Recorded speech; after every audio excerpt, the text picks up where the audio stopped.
This podcast is part of the Deluxe Edition Network. To find other great shows on the network, head over to deluxeeditionnetwork.com. That's deluxeeditionnetwork.com.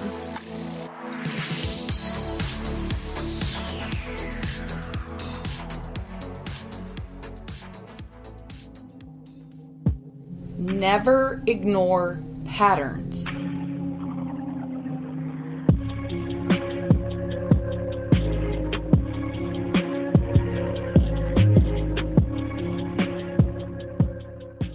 Hey everybody, welcome to Crime Over Cocktails. I'm Tiffany, your host, and today I'm here with my guest, John. Yes. So, and thanks for having me. I'm glad to be here today. No, I'm glad to have you. So my full name, John Brewer. I spent 8 years active duty within Army Special Forces, and then I came over to the National Guard for the past 3 years and just recently got out. So I am a straight up civilian now. But my time in Army Special Forces, are one of our main mission sets is to enable and empower indigenous forces overseas. Obviously there are things we do, we're having to strategically move pieces around, so to speak. But at the same time, we'd like for those communities overseas to really take control and responsibility for what's happening. Long story short, that's kind of what I wanted to do when I wrote my book, which is now titled Self-Defense for Self-Development.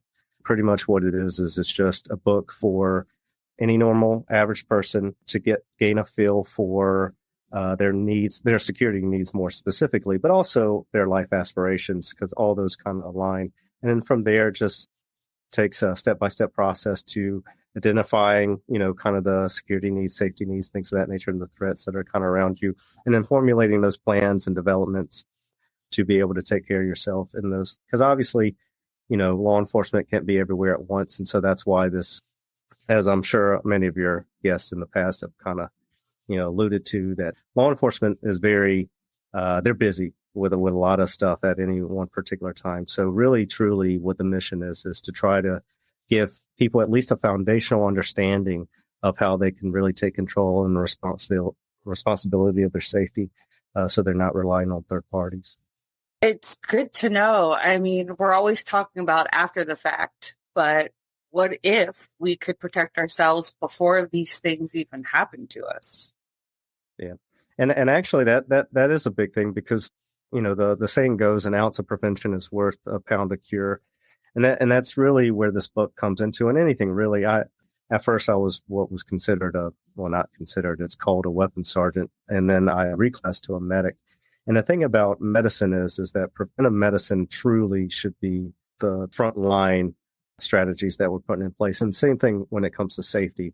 It's always better not to put yourself in those situations, or find a way to get out of it quickly rather than having to mitigate it as it's happening. Because I said, even my normal everyday life, talk about that sometimes with like law enforcement, because I train jujitsu and stuff like that.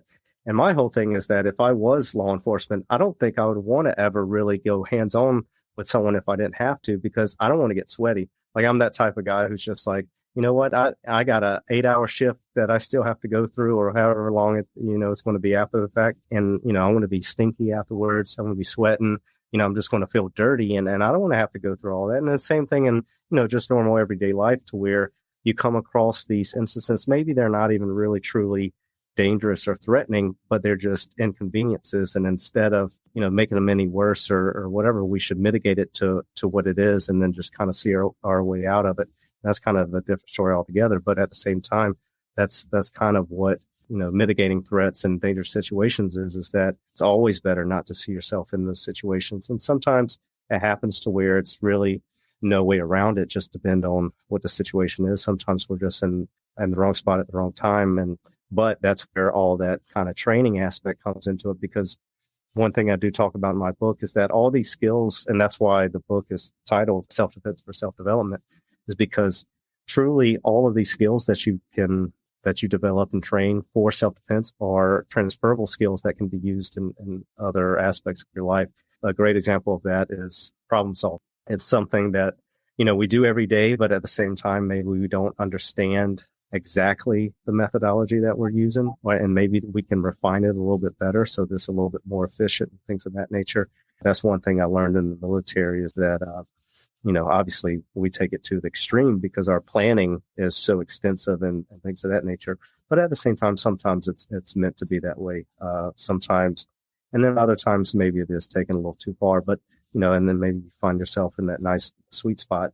But at the same time, so those transferable skills, they can also align with your hobbies, your personal aspirations and things of that nature. So it doesn't have to be something that is outside of your normal realm of your normal scope of life. Like if you don't like firearms, then I'm not going to tell you, hey, go buy a gun and use that as part of your safety plan, because that's not what you want to do.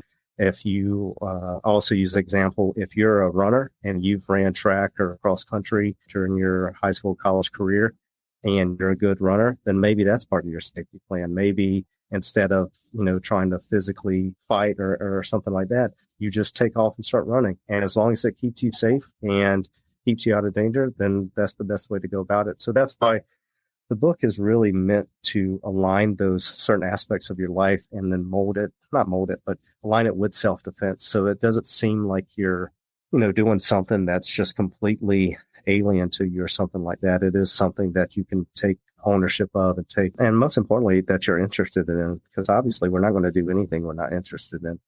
So that's really what I'm trying to bring to the self-defense space is, find something that interests you. Hopefully it becomes a hobby like a lot of these things do, especially if you train combatives with, whatever types of martial arts, whether it be karate, taekwondo, jiu-jitsu, MMA, any type of martial arts like that. A lot of times that becomes someone's hobby and that they're kind of a big part of their life, because then you have that camaraderie. You have this training space that you're always with, the training partners that you have, and then you're kind of creating your own little social space. Right. Fortunately, some of these instances, you have no idea they're about to happen. Like people are shopping and you're at your car on doing your groceries and someone is literally coming for you and your car. You know what I mean? Like there are certain circumstances that you have no idea what's even going to happen to you. What do you think somebody could use in like those kind of situations when you're caught off guard like that? So the book and me and unless I can do an actual individual assessment on a situation or someone's personal attributes, I can't really give specifics. But what I can say is that one, prevention wise, you always, it's called, so there's something called soft targets and hard targets in the military. And soft targets are those targets that are not, for whatever reason, defended as well as others. So they're very easy to attack. And the success rate of the attack is actually pretty high. Hard targets are those that are more defended. So whether it's the structure, the personnel around it, and things of that nature. Now, when you take that into civilian life, hard targets are more so it has to do with posture. It has to do with awareness. It has to do with, your positioning within certain spaces. So for example, we'll say one, if I'm walking at night, I'm always looking up. I'm not in my phone. And if I'm walking past people, I'm always making eye contact and probably saying some type of greeting just to let them know that, hey, I see them and we see each other. And so, nothing's going to be a surprise if something was to happen. Also, obviously, stay in well-lit areas. What it comes down to, and I'm sure some of your past guests have alluded to this, criminals want to exploit vulnerabilities. And they normally don't go after, like I was talking about, hard targets. They want something that's very easy. I guess they don't want to get too sweaty either. And what it comes down to is that, they want something that's quick and easy so that they have more of a success rate. So what normal, people can do is just make themselves seem like a hard target. And like I said, a lot of that is that awareness aspect of just like you are aware of your surroundings, because, just recently in New York City, they've had a lot of people where you're just walking down the sidewalk and you get punched either from behind or wherever it might be. Or at the subway, I've seen a couple cases where people are getting pushed into the track. And some of that is not everybody's on their phones, but a lot of them are. Sometimes when you're walking down the street, these people, as I'm watching these videos, it doesn't really seem like, they seem within themselves, which obviously those types of people who are committing these attacks are probably not mentally stable. But at the same time, so there's another aspect to it. But at the same time, you do want to try to make yourself seem like a individual that shouldn't be messed with, whether it's like I said, your posture, your awareness, And then outside of that, just putting yourself in a position where you're never vulnerable, whether it be based off the environment, which, if it's dark outside, you stay in well-lit areas, things of that nature. Always stay near populated areas as well, because you don't want to isolate yourself. And so those are kind of some of those techniques I bring up in my book because they are universal. And I do try to stick with universal concepts, rather than, specific attributes that could be only applied to one specific situation. But at the same time, that's usually how you become a hard target so that these criminals don't find anything to exploit. And so that's more so like I said, the universal aspect to it. Obviously, there's more to it, and there's definitely a whole can of worms you can open up when it comes to these self-defense situations. And obviously, it always does. You could see it on Instagram posts when someone puts up a video of some self-defense thing, and everybody always has a comment. And yes, there are fine details that can be really examined, but for the most part, these universal concepts do work if they are practiced. I mean, I think it's almost, I don't want to say common sense to kind of like make sure, to look at your surroundings, but I just see so many different stories where people are just completely caught off guard. And you might get pushed in your car and stuff like that. It's crazy. People are just crazy. It's gotten to that point. It's because, I don't claim PTSD at all, but I am hypervigilant. And that is technically one of the symptoms of PTSD. But at the same time, what happens with me is that when I am out, especially with my daughter, I am always kind of looking at everybody that's in the surroundings. Because ever since I became a parent, I'm very paranoid about everything now, right? And so as it comes to my child. And so, like, for example, I do kind of recommend, especially for kind of going back to the situation you were talking about, nowadays, our doors lock automatically. And used to, I had a vehicle that locked automatically as soon as you turn on the car, I'm pretty sure. And then now it only locks after I start driving, and it takes, gets up to like 10 miles per hour, something like that. But I do recommend that as soon as you get into your car, that you lock your door already, because obviously there are some people, even if they're just trying to snatch your purse or something like that, very easy for them as you're getting situated in your car and you're not really paying attention to what's outside of that people are going to come up to it, open your door, try to do whatever they need to, and then run. So that is like one particular aspect. But yes. And so when you're talking about crazy people, so, we don't have to be psychiatrists or psychologists when it comes down to being aware and then assessing certain individuals that are in our space or in our environment, because we all know what normal looks like. And I talk about this in the book as well, where it talks about when I get into a new environment, because if we're in the same environment, normally our guard is a little less than would it be in a new space. But every time I venture into a new space, I'm always taking a quick glance of what's around me. And normally if I don't see anything suspicious, then I can just go about my business. And it's only when I see something that's out of the normal that I take a little bit more time to really look at it to make sure that, one, it's not threatening, or two, also, since I am a medic, I want to make sure that other people are all right too. So if I take a glance around and I see someone that seems like they're in distress, then maybe I take another 10 seconds. I'm like, well, man, they are in distress. And then I walk over and say, hey, is everything okay? On the flip side of that, if I look over and there's someone who looks like they're very not sort of nervous, so to speak, but also they're not just focused on one thing. They're kind of like glancing around, not really making eye contact with people, which people can be antisocial. But at the same time, once these single happenings start to show a pattern, then we start to really build this. It's just like when detectives build a case, right? No single piece of evidence tells the story, but when you have multiple pieces of evidence, then it starts to show a pattern. And you really shouldn't ignore patterns, because that's when you get in trouble. And so, like I said, if I see someone who does like they're a little bit out of place, just by not really how they look, but more so how they're acting. Because if I'm in a coffee shop and everybody's drinking their coffee on their computer, and I got this one person who, instead of drinking their coffee or kind of, in thought within themselves, they're just more so just really interested in what everybody else is doing. That's just like one thing to where, normally you don't have someone staring you down in a coffee shop, right? If everybody's just doing their own thing and they're enjoying their coffee or socializing with their friends, which I guess that could be any place. But so that's a type of like kind of the awareness aspect to it, is making sure that, like I said, you don't have to be an expert on any type of social behavior or kind of like a behavioralist, so to speak.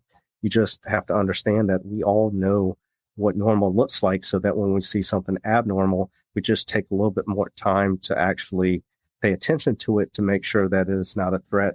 And I'd say 9 times out of 10, it won't be a threat. It'll just be something that it's a very weird thing that you happen to come across, and that was it. But at the same time, it is something to take notice of. Right. It's funny you said that about the door thing. I do that. I even do that if I'm in my driveway and I'm not ready to like pull out yet. I lock my doors because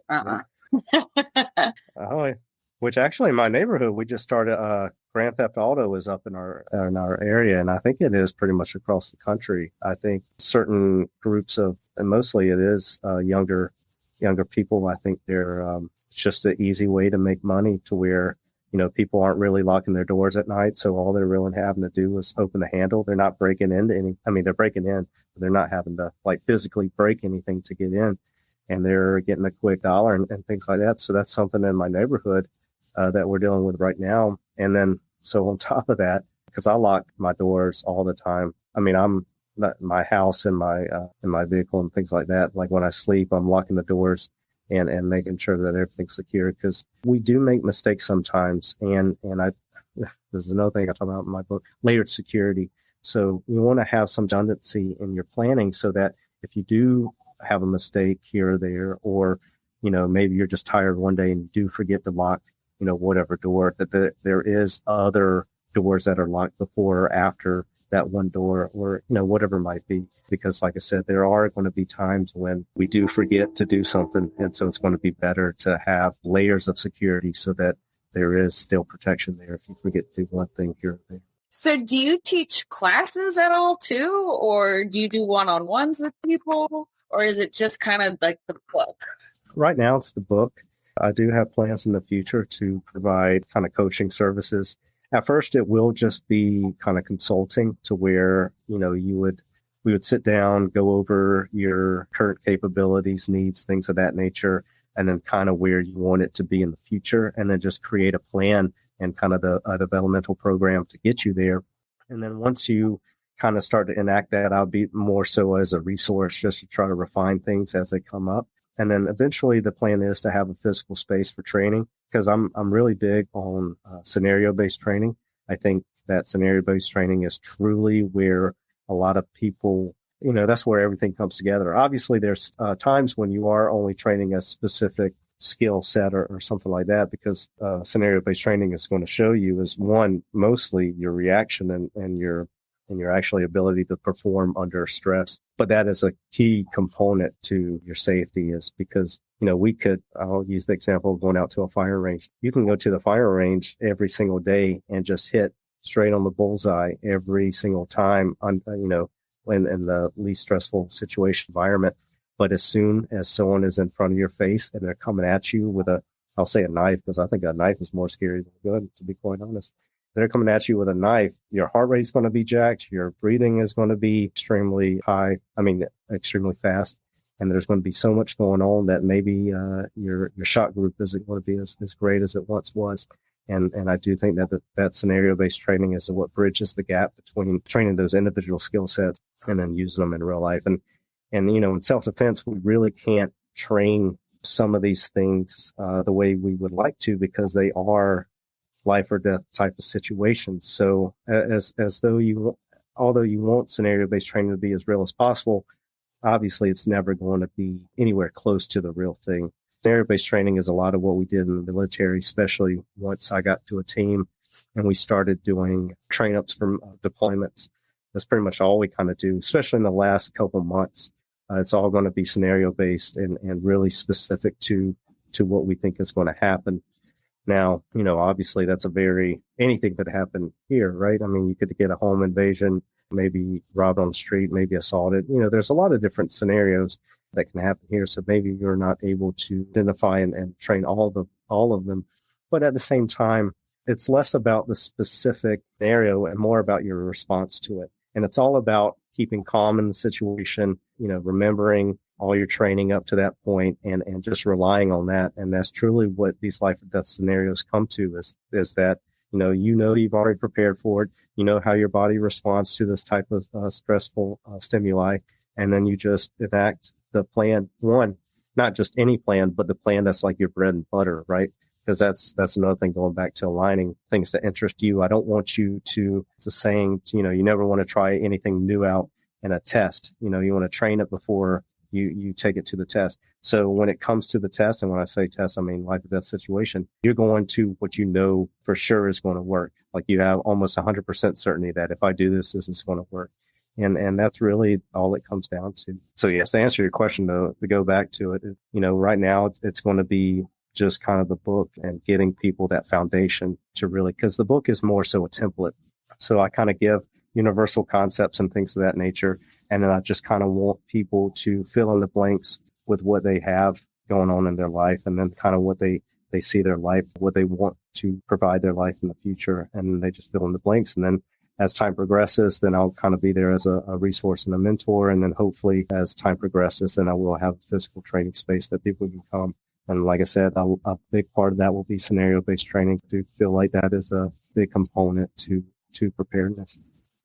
I think that would also probably make people feel a little bit more at ease. Like if you tried to say, okay, someone's in your house, and like try to make it seem as if somebody was really in your house, how would you handle this? It might make people feel like, okay, maybe I really can do this, especially if it's a woman who lives alone or you have a child in the house and it's just like you and the child.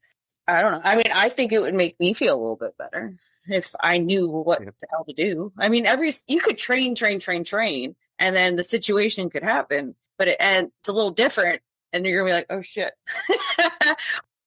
Yeah.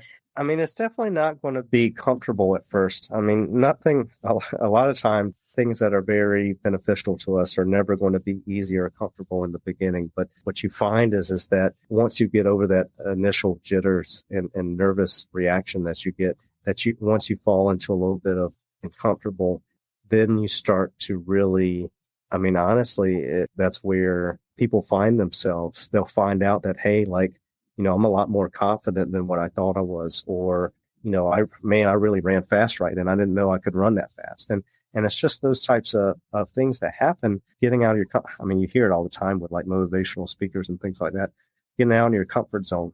And that's where a lot of people truly grow from, is when they, get out of what they're comfortable in and they start to branch out a little bit. And these scenarios will absolutely do that. I am a completely different person than what I was when I joined the military. I mean, obviously I still kept a lot of my identity, but there's a lot of things that I learned about myself in these situations in the military that I would have never have learned about myself if I was outside of that. And that's not to say that I say the military is for everybody, because it's not. I didn't really even grow up wanting to join the military. It's just something that kind of fell in my lap. But at the same time, every now and then it's nice to put yourself in a situation to where, you are a little bit uncomfortable, and to understand that, hey, it's only temporary. Nothing is going to last forever. So if nothing else, you can say, especially if it's a training environment, if it does get too much for you, raise your hand, say, hey, I got to step out of this for a quick second, or I got to step out of it completely and maybe I don't come back. But at least you put yourself in that situation in the first place to, you had the confidence and the ability to put yourself there and gave yourself a chance, because really that's all it comes down to. And especially in self-defense, you need to at least put yourself in that training environment. I do think that statistically, and I haven't done the research, but I do think that, these self-defense type scenarios are few and far between, especially if, in our society, there are some pockets of very safe environments and things like that. There's only, pockets of places that are very crime ridden and things of that nature, which, that's a whole nother subject, because now we're getting into why that is and things of that nature. But at the same time, for the average everyday person in America, we're normally pretty safe when it comes down to it. I'd actually say that the most dangerous situation we put ourselves in is driving. Driving is pretty dangerous when it comes down to it. And actually, a lot of the self-defense stuff can't be applied to driving, especially the awareness aspect of it. Because when I'm driving, I'm looking down to cars, and as I see certain car behavior, how people are driving, I can kind of tell if they're going to give me a little bit of trouble if I end up catching up to them, or if they catch up to me, or something that's going to happen. And that's kind of how especially in my area, I'm in the DC area. So there's always some type of person who's driving like a maniac on the major highways here. And so I'm always looking out for that. And so, yeah, it just comes down to it's where, yes, it might be something that you never use ever in your life. But as the saying goes, it's better to have it and not need it than need it and not have it. And that's truly what self-defense comes down to. Self-defense is something that you need, you absolutely need, and you hope you never use it. And then at the same time, hopefully it becomes kind of a hobby for you. Certain aspects of it anyway. Right.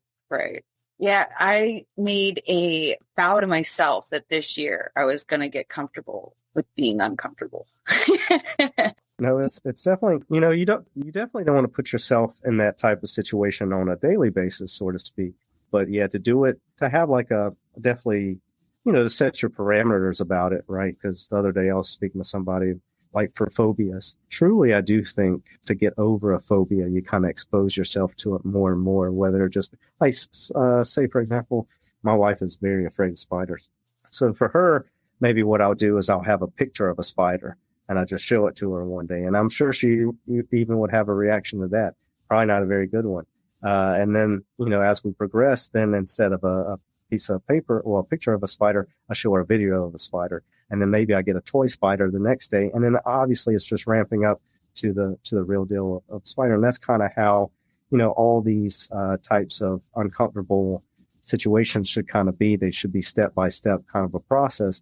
So you're definitely not throwing yourself into a situation where you never want to get back into it ever again because it's just too traumatizing, so to speak. It's kind of how like exercise programs for some people. They'll go in and exercise that one time, do like a very like strenuous regimen, and then the next day they're super, super sore. And they're like, I don't like this feeling. Why would I ever go back and do it? And that's what happens. That's what happens when people aren't really prepared to just start slow and then ramp it up as they progress in the exercise program. And that's why a lot of people don't stick with it. And so it's the same type of mentality when you are putting yourself in these uncomfortable situations. It doesn't have to be anything that drastic to begin with. In all reality, it shouldn't be.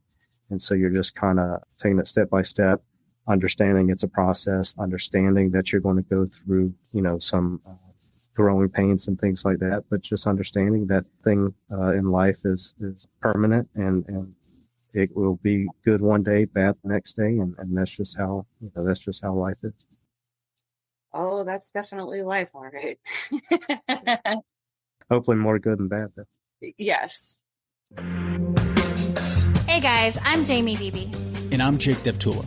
We're the hosts of the true crime podcast, Strictly Stalking, brought to you from Podcast One. Each week, Strictly Stalking gives stalking survivors the platform to share their stories in their own words.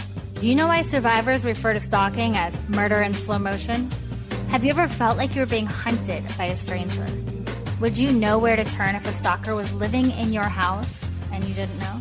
We're bringing you these stories to raise awareness about stalking and give you the resources to know what to do if you or someone you know is being stalked. So tune in to Strictly Stalking each week as we dive into the largely unknown crime of stalking. Listen on Apple Podcasts, Spotify, or wherever you listen to your favorite true crime podcast. So you said something that really made me think. So you said, say somebody breaks in your house and you are now faced with them and you have to figure out what exactly are you going to do? Are you going to try to shoot? Are you going to try to run? But you can't panic. How do you tell yourself to slow down breathing? Like, how can you control that? Yeah. So actually breathing is the only thing you can control, really, when it comes down to your physiological response. Heart rate is something you can't directly control, blood pressure, things of that nature. But breathing is something that we do have some type of control over. So it all comes back to your breathing. And I talk about that in the book as well, to where part of our training in a medic program, because, when we're doing these types of treatment on patients, we call them patients, they're people that have either been shot or blown up in some aspects, right? And they're in an active war zone. There's a lot of stuff that's going on. And you have to be truly focused on your task at hand and not so much worried about what else is going on. So we have sports psychologists that come in and they run through little training scenarios, training exercises with us about our focus and breathing. And I mean, to be quite honest with you, it's the type of like breathing, meditation, meditative breathing that you would just do if you were to do like a yoga practice or meditation or something like that. But all it does is it simulates this response in your nervous system. It actually helps you decrease your heart rate, decrease your blood pressure, and then from there, your clarity in your mind starts to go back to somewhat normal. Obviously, you're going to be in a heightened state of mind, but that's a good thing, right? You don't want to go completely back to normal to where you're in a state of rest and you're just like, oh, I'm sleepy, I'll go back to sleep.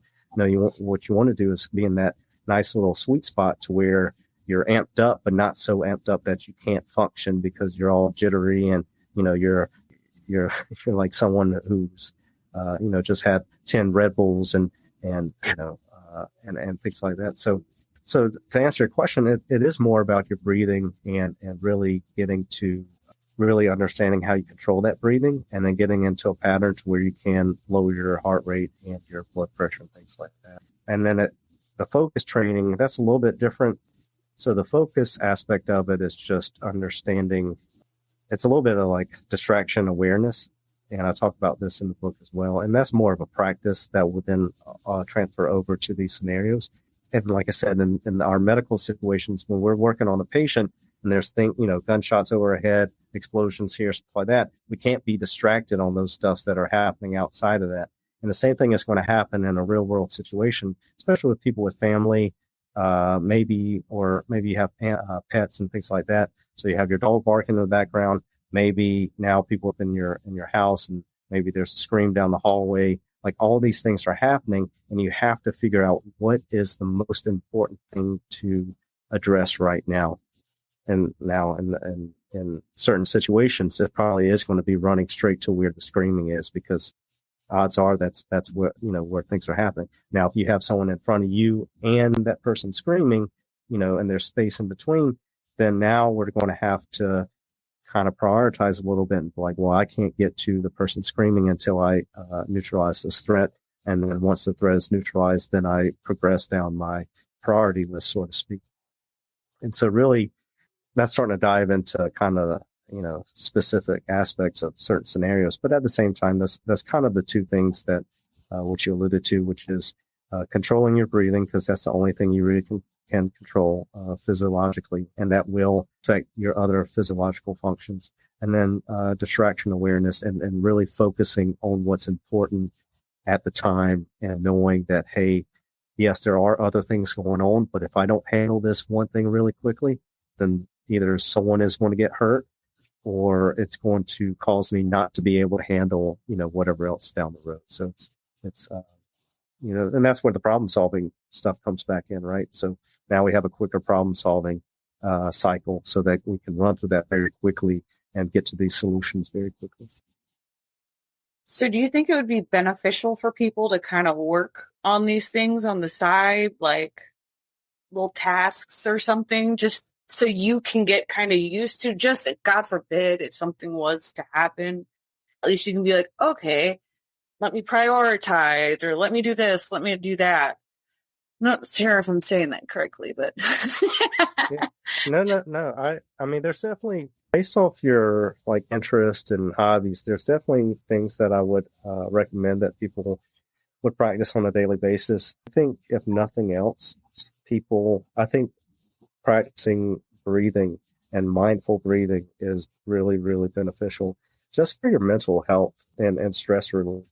Because a lot of times we don't really take the time out of our day to really like decompress or balance ourselves so that we can focus on truly what's important. And that's kind of what I've learned, after I got married and started a family, is that, there are certain things that are priority way over anything else. And that's how I kind of schedule my day and my life and things like that. And I try not to let anything get in the way of those that are on my priority. And how I kind of got to that point was understanding truly what my life focus was. And like I said, I do think, I'm not like a guru when it comes to yoga and meditation and things like that, but that was definitely a part of that brought me to this space to where I was able to understand that there are a lot of distractions in life, and you really got to narrow down what's important to you. And I do talk about in the book too, because in my book, you do actually, I recommend that you go ahead and write out some life goals, just so that you kind of have that end state that you're going towards, and that these safety goals and this developmental process aligns with, because I don't want to introduce anything that is outside of that. I want to keep everything in your bubble so that everything does align, so that everything is seamless, and so that there's not really too much distraction when it comes to stuff and your life. So that's really what it comes down to is first you got to find out what's important to you. And maybe that's not as clear as what we would like it to be, especially depending on your age. I mean, obviously when I was in my 20s in college, even all the way up until I was a couple years back, I wasn't quite clear on where I saw my life in the future. And then it started really solidifying for me once I really started to focus on the things that, one, brought me joy, and then two, I mean, obviously a lot of that centered around my family. So, and that's why I wrote this book too, is because as I'm writing this book, it's also a practice for me to make sure I'm doing the right things, and that we're, because, sometimes teachers don't always do the things that the whole saying is, do as I say, not as I do, because a lot of times teachers don't actually do what they preach. And so that was a good practice for me to really, as I'm writing this book, I'm trying to figure out, like, well, am I doing this right now? Because yes, in my mind, I'm doing a lot of these things, but when it comes down to practical implication and putting them in a pragmatic solution, sometimes I found that I wasn't. And so I really had to kind of narrow the focus down to, one, what's realistic in our life, in our lifestyle. So kind of to go back and answer your question, one, figure out what's important to you. And that's, you might not have that answer right now. And it's going to definitely be a process, but that's where it all starts. And then from there, your practices that you start to implement into your life on an everyday basis are going to branch off from that. And then, you just try, if there is an alignment when it comes to like self-defense training, you want to, introduce that as much as you can and kind of go from there. And it's just a building block type of process to where it's going to start out. And that's truly how it goes. It's going to start out very simply and kind of, whatever you're comfortable with. And then as you're branching out, and you're going to get a little bit uncomfortable and get introduced to the environment, and then you're going to get comfortable with it, and then you're going to branch out again. And it's just going to be a continual process in that way. So yes, but if nothing else, if people wanted to start today with something to implement, I would recommend mindful breathing. You cannot go wrong with really practicing taking, even if it's like, so for example, even if it's not like you wake up, sit down in a meditation room and start breathing, if it's, you're getting angry at something or you're in the middle of an argument, take a couple deep breaths and just feel yourself kind of come down from that anger, or your heart rate come down. And I guarantee you that there are going to be significant, you're going to feel it in that moment. And then the more you practice it, obviously, the better you get at it. But that's really, truly where it starts from. Yeah, I mean, people say that breathing, obviously you have to breathe, but saying that, when you breathe in and then you hold it and then you let it out really slow, like it's supposed to just bring you back to normalcy. And I've tried it a few times, and there's been times it actually did work. And I was like, oh, almost freaked out. But then there's like sometimes where I'm like, it's just not working. Yeah. No, there's like, for example, I had an instructor who, I don't exactly know what his condition was, but he would get very angry. And I think he had some type of like blood disorder that the oxygen wasn't really being carried to his brain as well as it should. And so he had treatment, and you could tell a huge difference between when he had his treatment and when he didn't. And you could tell him sometimes taking these deep breaths during class after he would get, mad at whoever. And like I said, it's not, obviously there are times when we are just so angry or so amped up that maybe in that moment it's not as quick as we want it to be. But because I know, I don't think I've ever really had a temper. Maybe there's other people that would say otherwise. I did. Well, I know when I was a child, I did. I would get, if I was playing video games, I'd get very mad and start to freak out really quickly. But, as an adult, I'll get angry, but I could but I do know for myself personally, when I take a couple of breaths, I'll still be angry, but I won't be at the tipping point, which is truly what it's about. Because once you reach a tipping point, sometimes you do and say things that, you're never going to be able to take back. So truly that's where I see it as being a benefit is that I want to just keep myself under that threshold of doing something that I'm going to regret later. Because obviously it goes back to that prevention thing, right? So I'll make sure that I'm reaching that tipping point and I'm thinking I'm about to say something that, it's no filter behind it. It's just going to come out as it is, that I take a couple breaths. And then normally I'm like, okay, well, I'm not going to say that thing anymore. And then we're able to kind of work through it from there. So, yeah, the breathing stuff, it probably won't be the quickest solution, but it is part of a solution that I think that everybody should be implementing. No, I agree. I never even thought of that because, like, I would think my heart would be like out of my chest and I'd start getting heavy hands and I'd just be like kind of in freak out mode.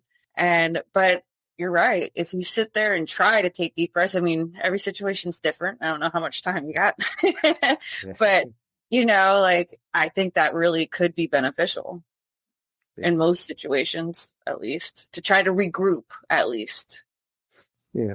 And like I said, in the self-defense space, the breathing won't bring you back to normal, parameters, so to speak. And it shouldn't, because in those situations, you do need the adrenaline, you do need your heart rate high, you do need your blood pressure a little bit higher so that your body can function at a higher level than it normally would at a state of rest. And so that's the beauty of our body, right? Sometimes our body, a lot of times, knows exactly what needs to happen. There are other times when it kind of overreacts and does things that we need to, as our conscious mind needs to tell it to, hey, like, this is an overreaction. You need to chill out a little bit. And that's where that breathing comes in at to, if our conscious mind understands that a situation, if our body's overreacting, then it can kind of intervene a little bit to make sure that it's at the optimal level rather than outside of the optimal parameters, so to speak. Right. In your book, do you tell like any moves or anything like fight moves, protection moves, anything like that? Do you have like hit him in the junk there? Well, no, I do. If you're fighting against a male, then yes, I do actually recommend striking the genital area, just because everybody talks about how it's not fair to do this or hit there, whatever it might be. But when we're talking about self-defense, there are no rules, and that's what people really need to understand too. Is that when someone puts you in a situation that it is completely, it wasn't like a 50-50, y'all are both escalating the situation like in a bar fight or something like that, to where, one guy says something, he says something back, and it just turns into an argument. If this is a true self-defense situation to where someone is the aggressor and the other is the victim, then there are no rules, and you need to use whatever is there to be able to get you out of that situation.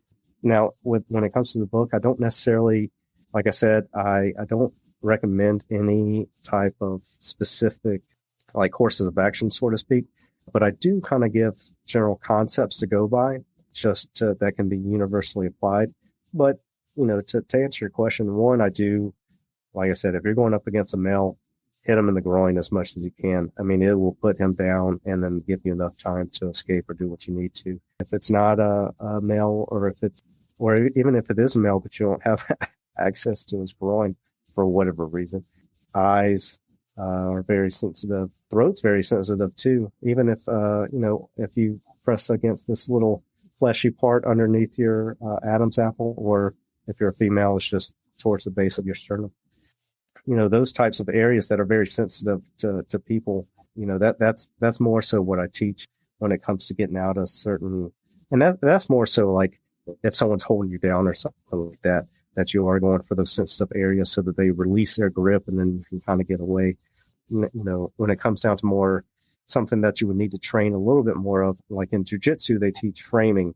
And, obviously jiu-jitsu is a sport, but a lot of that stuff applies to an actual, kind of a grappling scenario if someone is trying to get a hold of you. But these framing techniques to where And because a lot of what it is you don't want to use a lot of energy up in these fighting situations, because you never know how long they're going to last. Usually they don't last that long, but depending on the situation, you might have to take off and run for a quarter of a mile, depending on where you're at and what's happening. So you want to be able to conserve as much energy as possible while also using your energy efficiently at the times that you need it, so that you do have bursts of energy, so that you're able, and that's more so what I talk about in my book, is talking about when you're establishing leverage, to not just like go berserk crazy for a minute long and exert all your energy and not have anything left over to get you out of that situation. And a lot of that comes from, actually training and exercising and things of that nature. But at the same time, it's that whole dynamic of a fight that truly you're going to have opportunities to create, to escape or to neutralize the aggressor.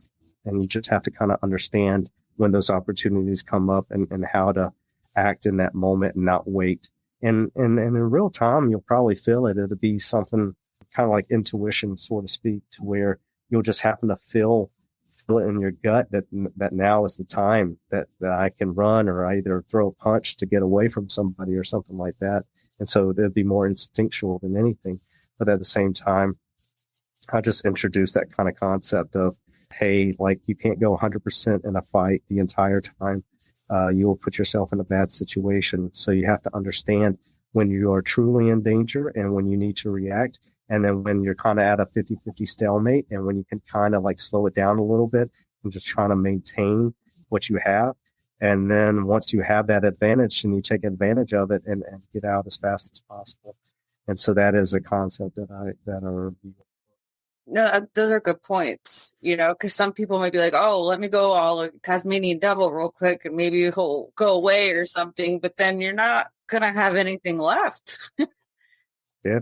Yeah. I mean, I would say like, in the initial attack in a flurry, that could definitely work, especially, like we're talking about with criminals, they're more so, and this is someone that probably don't know. Now, obviously, if we're talking about domestic violence, even if you were to throw a flurry at someone in a case of domestic violence, I'm not sure in that situation they would let loose.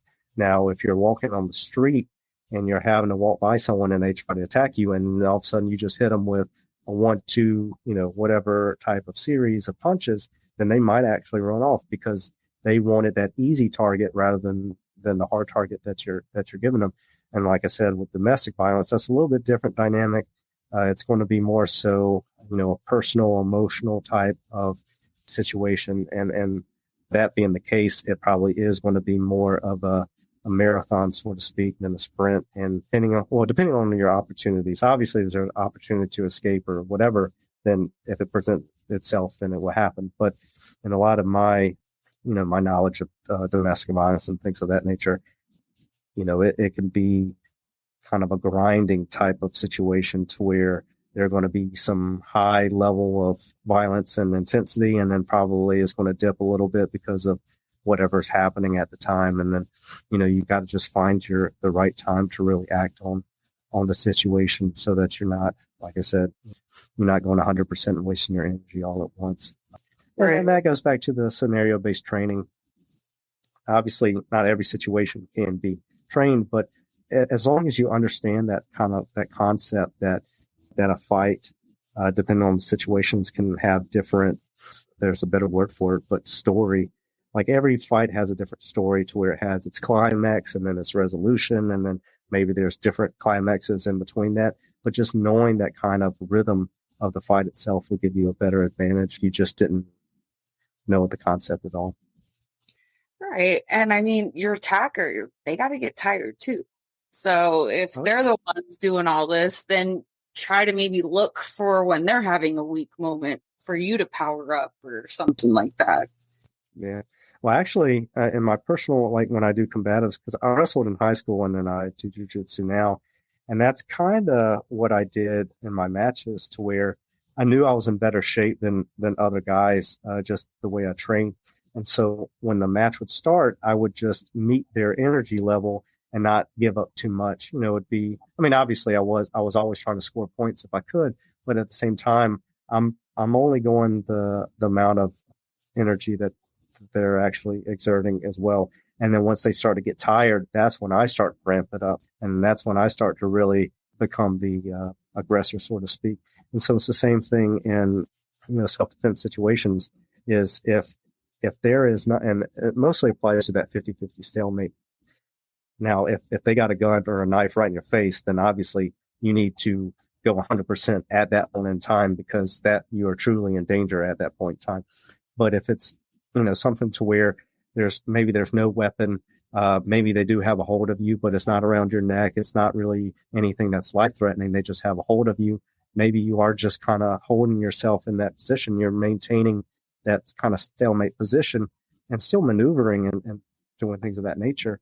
It's just not as much as, it's not too much to where you're exerting yourself and wasting your energy, especially in a position that, depending on how strong the person or something is, you could fight as much as you want to and maybe not get out of it. And just understanding that an opportunity will come. You just have to be ready for that opportunity. Right. Do you suggest people trying to talk to their attackers, to try to talk them down? Or do you think it should be mostly like a physical thing? No, I believe if the situation, like I said, every situation is different. I do think that verbal de-escalation techniques are truly the first priority. Like I said before, if I don't have to get sweaty, I don't want to get sweaty. So if I'm able to talk the person down, I'd rather just do that. Now, obviously, I'm not a profiler by any means, but I think a lot of that has to do with who the aggressor is, because there are certain, and this is kind of what I've read up on in the past, where there's a book called Whoever Fights Monsters. And he talks about, in the book, he's actually talking about serial killers, but he talks about, and I don't think I'm going to remember exactly the terminology he uses, but there's a difference between there's a difference between individuals who are emotional about, the types of attacks and crimes that they commit, and those who are calculated and are true, true sociopaths and things of that nature. Because in some aspects, if you are, and that goes down to the de-escalation techniques should be geared towards the type of personality that you're dealing with. Because obviously, if you're dealing with a sociopath, if you're pleading with them, they probably would enjoy that, right? They're like, that this person's really suffering right now. I'm doing the right things to get the kicks that I need to. And then at the same time, if you're dealing with someone who's not a quote unquote sociopath and is a more rational person, then yes, maybe the pleading, and I don't really say that's the first priority in de-escalation, but that's the example I'm using right now, is, that pleading aspect will maybe have that emotional response and kind of start to bring things down. Now, obviously, in de-escalation is more of it's very psychological type of training. And I do think that is something that if you want to use that as part of your safety plan, you have to train that, because that is something that will go really right for you or go really wrong. And so for those types of training, I've listened to Never Split the Difference by Chris Voss, who was he was an ex FBI negotiator, hostage negotiator.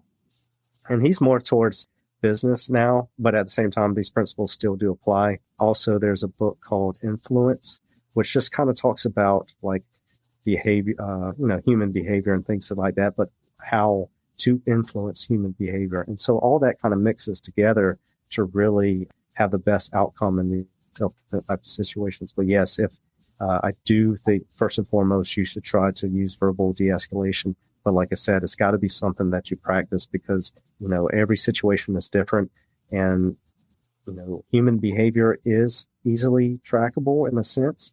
And there's a lot of publications out there that have good information on certain profiles and personality types and what works best for them.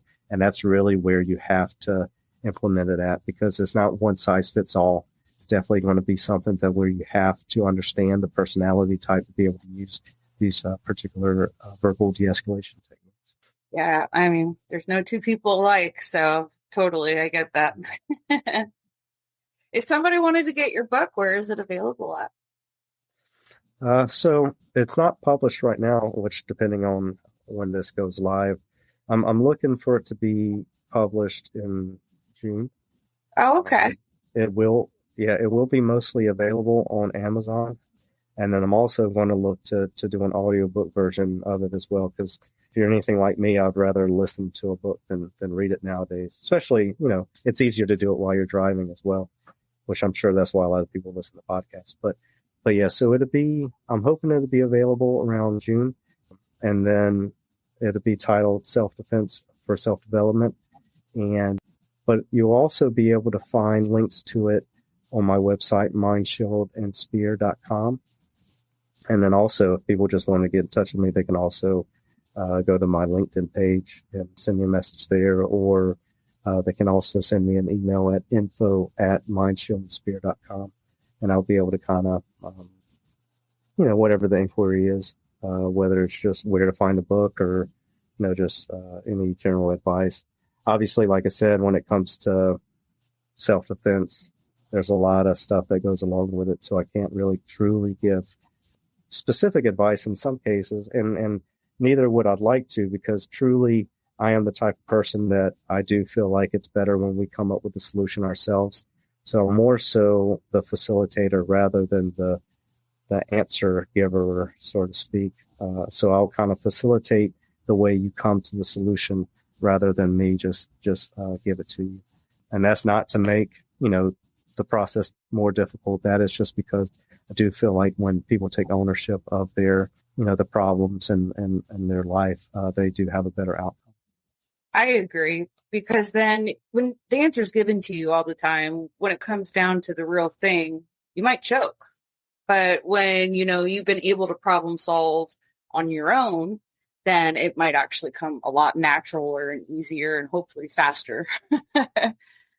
Yeah. And truly, when we have ownership of something, we find it more valuable. So when people are able to come up with their own solutions, they do have ownership over it. So it does have more value to them. So they're more likely to either stick with it or just, keep it a part of their everyday life. So I definitely don't want to provide anything to anybody that they would just use it for a month or so and then discard it after that.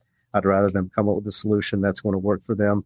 They maintain that throughout their life, and then that's what they stick. I like it.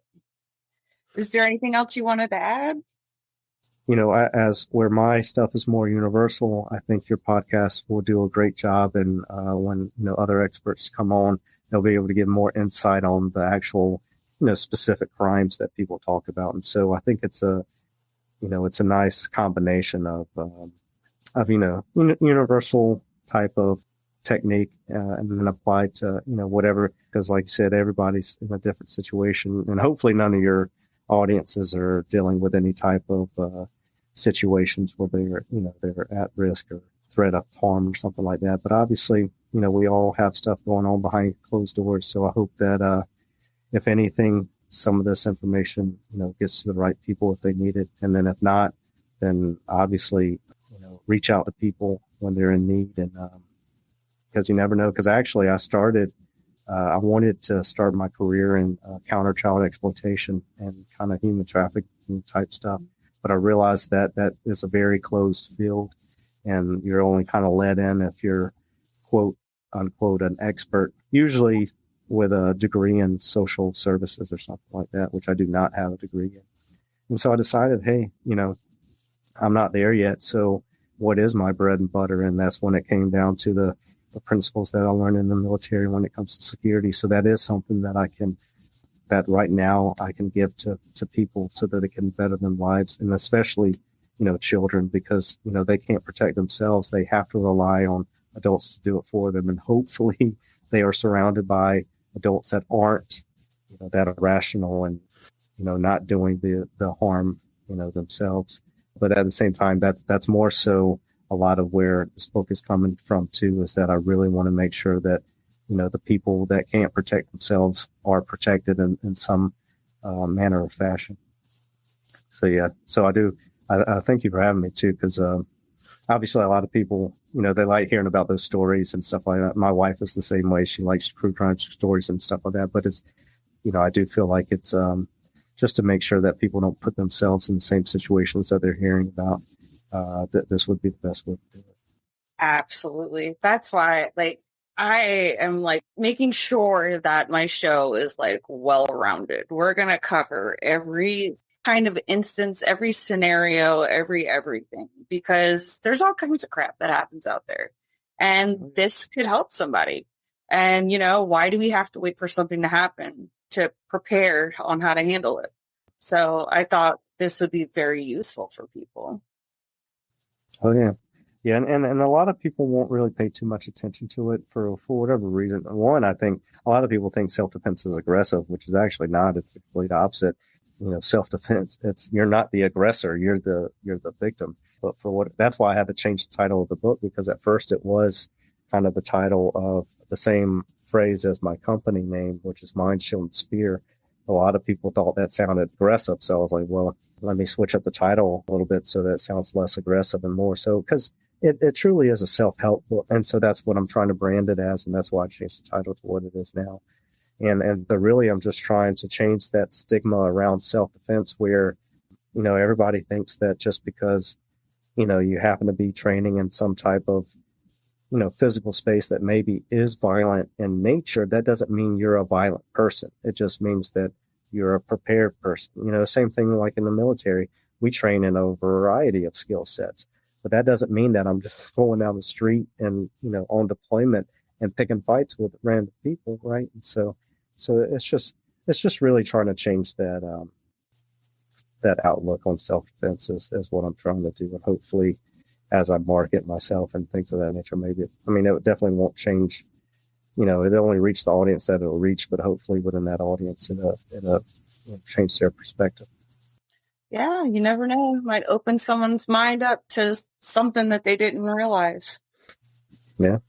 Awesome. Well, I really appreciate it. Very useful. Thanks for having me. Links to find him will be in my show notes. Also, if you heard in the beginning, I am now part of the Den Network. And I just want to go ahead and share the podcast of the month is... We got season 3 of the Barrel Aged Flicks and Hilf. History I'd Like to Fuck with Dawn Brody. I love that.